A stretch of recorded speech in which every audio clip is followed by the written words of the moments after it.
Welcome to the School of Applied Sciences, where human sciences and service intersect. Today, we are welcoming our esteemed alumnus, Brad Martin, who is the current Comprehensive Cancer Control Program Director in the Office of Preventative Health and Health Equity in the Mississippi State Department of Health. This double alum has a BS in Exercise Science from 2003 and an MS in Health Promotion from 2012, both in the School of Applied Sciences. Brad Martin, are you ready for your interview? I am. I can't wait. Good. We like to hear that. I want you to know that you are a real archetype of the inspired leader and compassionate provider that our university aspires to produce and cultivate relationships with over your lifespan.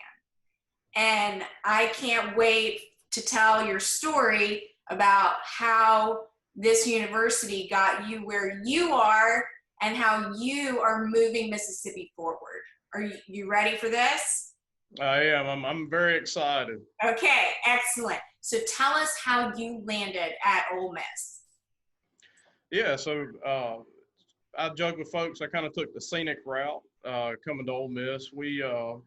I moved everywhere from South Carolina to Mississippi growing up, and so lived all over the South. And we moved to Oxford in 1995, and both my sister and I finished at Oxford High School 1 year apart. And, the beauty of the campus and just the campus itself, and, always enjoyed visiting. And so I ended up transferring to Ole Miss the spring of 2001. So it was a second semester sophomore year. Mm-hmm. But one of the neat things about getting to Ole Miss was in the transitional time when I was trying to figure out, where I wanted to go to school to continue my education. We ended up meeting with, it was a fortuitous meeting with Dr.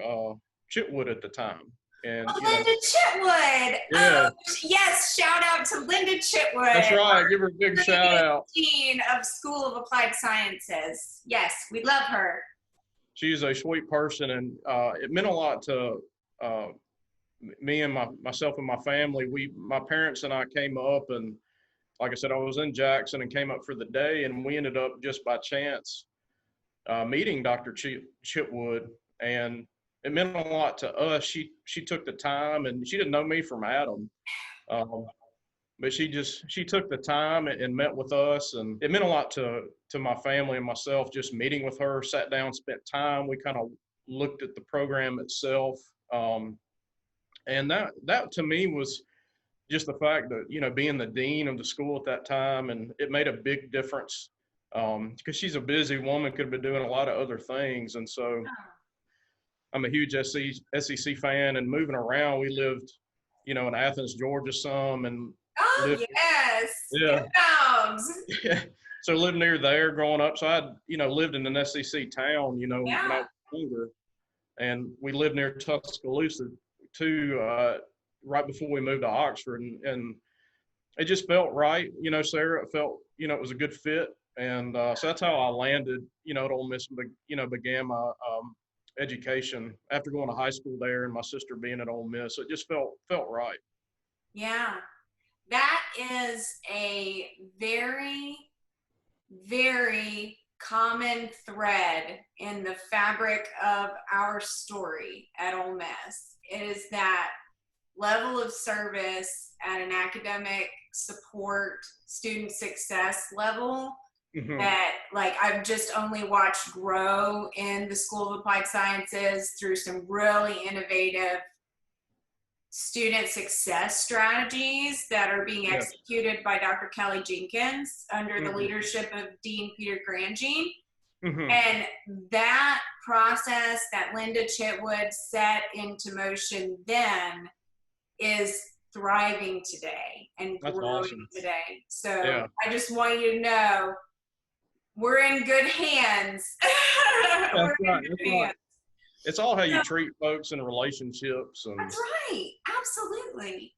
Now, tell me, how did your your undergraduate and graduate experiences in the School of Applied Sciences prepare you for your work as the Director of Comprehensive Cancer Control at the Mississippi State Department of Health? Yeah, so coming out, finished in '03, and at that juncture, thought about being a personal trainer and perhaps a strength coach, things like that. And I ended up, working for the North Mississippi Regional Center for several years. Oh, they are Yeah, a wonderful industry partner. Yes, and a yeah. clinical practicum site for tons of our students. That's actually how, yeah, that is funny you said that, Sarah. That's how it led to me obtaining a position. I remember uh, I was not as astute as an undergrad with some of my responsibilities, and ended up I was kind of at the 13th hour trying to choose where I did. I ended up doing a practicum, 200-hour practicum, and I ended up going to high school with a girl whose mama worked at NMRC, and Oh, okay. so I was fortunate with that, and ended up doing my 200-hour practicum in the fall of 2003, and ended up obtaining my first full-time job in August of 2004 at the regional center. And the so the practicum enabled me to get that experience, work with individuals that have special needs, and realized I didn't realize it at the time, but the more time I spent there with my practicum and some of the great folks there, really enjoyed working with people that have special needs. And so did Yeah. that for a little bit over 6 years. I had multiple roles in Batesville, Pontotoc, and Oxford. And Wow.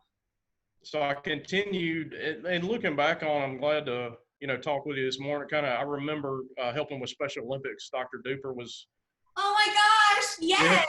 Yes. yeah. I actually got to go do photography at the Special Hmm. Olympics.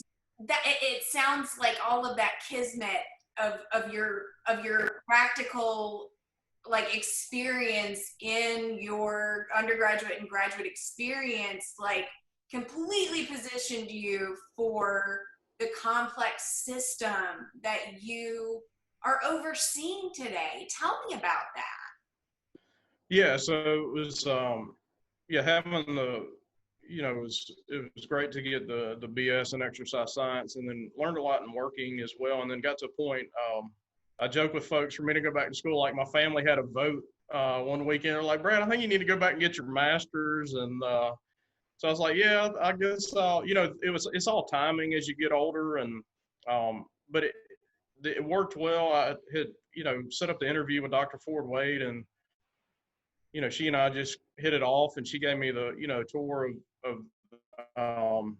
just the different classes. I was a grad assistant as well for Dr. Jeff Hallam, my professor when I was a grad assistant. So I was fortunate and blessed to be able to be a grad assistant and, work on the grant itself. And so I got a lot of valuable, learned a lot, everything from just volunteer recruitment to trying to run a program, making decisions, because we were outside on walking Wednesdays and, pertinent to weather. A lot of the undergrad students were great to volunteer.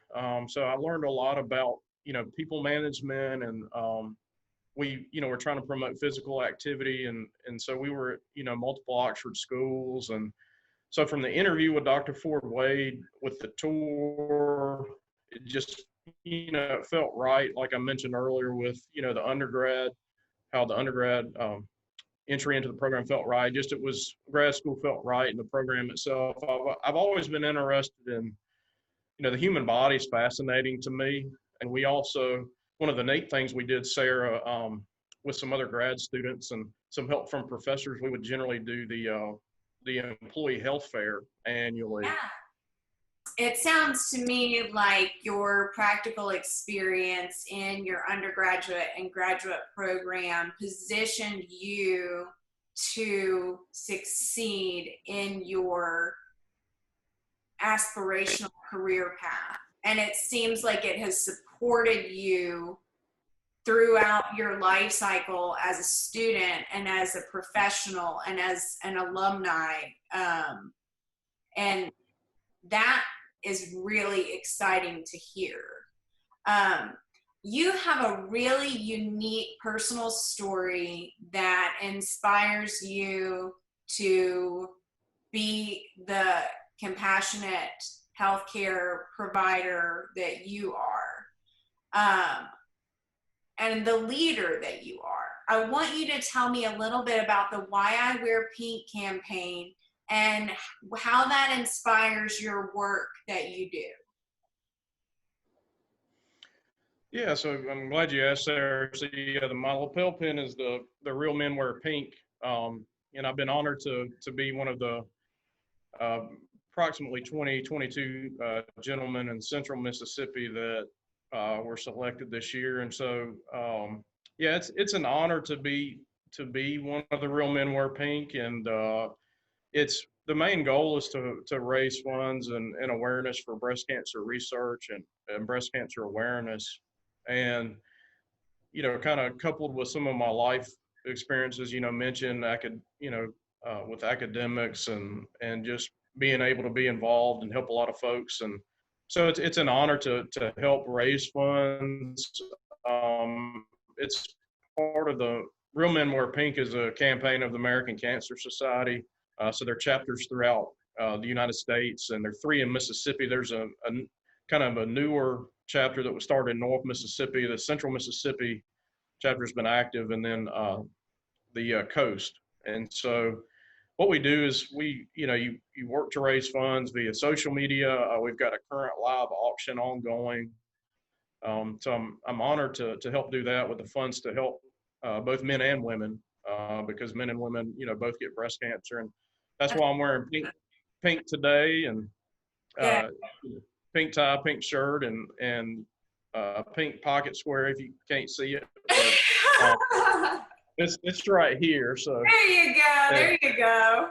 Yeah, and so but so that parlays with my role in comprehensive cancer control. With at the end of the day, I feel like I'm here on this earth to help folks, and I always want to be a resource to people. And whether it's a lot of times I don't know the answer, but if I don't, I've been blessed to be able to meet people that can help folks out, whether it's, educational information, knowing who to contact for assistance. So we do everything in comprehensive cancer control. We are, grant funded by the Centers for Disease Control and Prevention, and we're in year 4 of a 5-year agreement. And so what we do is, focus on cancer prevention, focus on promoting screening and detection. And then also we have a survivorship component.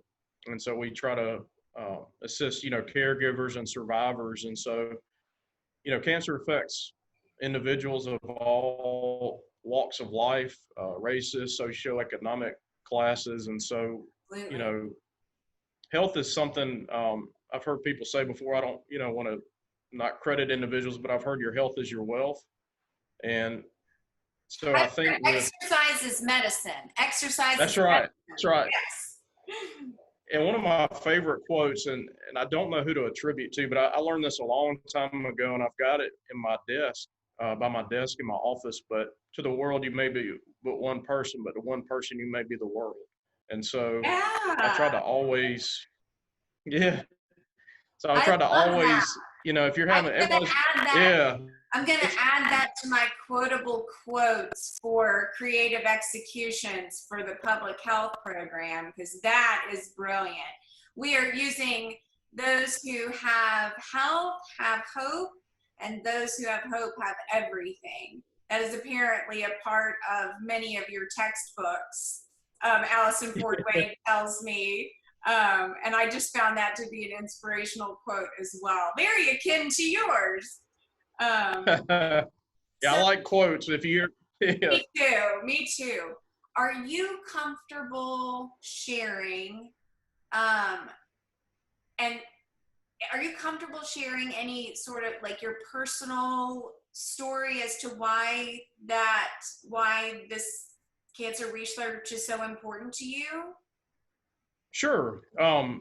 Yeah, so being a part of Real Men Wear Pink, and cancer has affected both my paternal and paternal sides, as a lot of folks in this country. But my grandma died pretty young, passed away from colon cancer, and I've had it recently, a couple uncles with different types of cancers currently with cancer, and I've recently had an aunt that's been a fighter and has been able to make it through breast cancer. So it's a family and friends are both very important to me, and I feel like with the people I've been able to meet and the platform, it's a no-brainer to try to help in any way I can, and I've just it's been an honor to be part of it. And so it's when it becomes your family and friends. I've also had a close friend that has had breast cancer, and so it's when it becomes personal, I think it you're more involved, and it means more to you. And so yeah, I'm raising funds, and it's been fun to be part of it, and an honor. So Yeah, I love it. I love it. That is such a good story and so illustrative of the character of our students at the university and in the School of Applied Sciences. So I would say you're definitely an exemplary archetype of that, for sure. well, thank you.